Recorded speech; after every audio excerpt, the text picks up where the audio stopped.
The call came while I was on the rig, wind tearing at the steel, machinery roaring, salt burning my lips. It was my neighbor's voice, trembling, frantic. "The police are here. Your son, he has marks on his neck." I couldn't breathe. Through the static, I heard my boy, small, cracking, terrified, telling an officer, "Mom's boyfriend put the dog's shock collar on me. He kept pressing the button." My hand closed so tight on the radio it cut my palm. The rig manager saw my face. He didn't ask questions, broke protocol. He pointed to the waiting helicopter. "Go. Teach that fool a lesson." They thought I was a worker trapped at sea. They forgot I was a Marine before this. The flight back blurred into silence.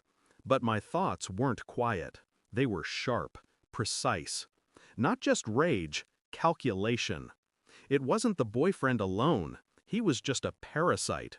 The real betrayal had her fingerprints all over it. My wife, my partner, the woman who let that bastard into the house where my son sleeps. I pictured her face when I left for the rig 2 weeks ago.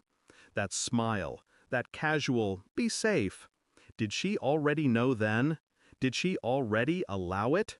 The thought cut deeper than the collar ever could. When I landed, I didn't rush to the house. I went to the hospital first. My boy was there, small hands trembling, eyes too old for his years. He clung to me, silent, but the truth was written on his skin. Bruises circling his neck, burns where the metal dug too deep. No Marine training could prepare me for that sight.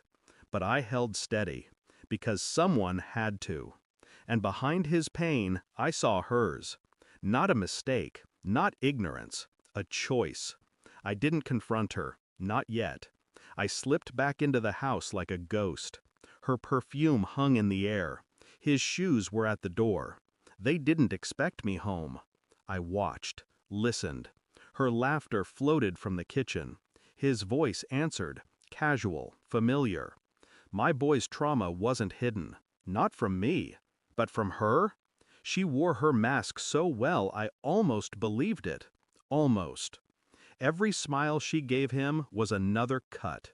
Every shared glance told me everything I needed to know. So I set traps. Phone records, bank statements, quiet visits to neighbors. I pieced together the puzzle she thought she hid. The nights he stayed over, the money she moved around, the lies she spun about needing help with the kids.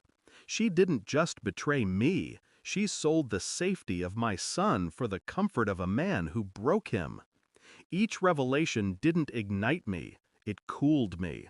Rage sharpens when you freeze it. By the end of the week, I had every detail.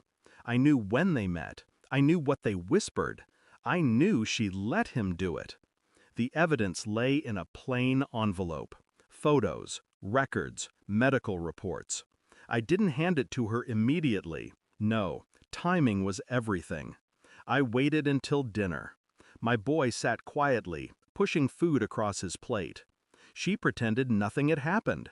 He wore a scarf to cover the burns. I slid the envelope onto the table.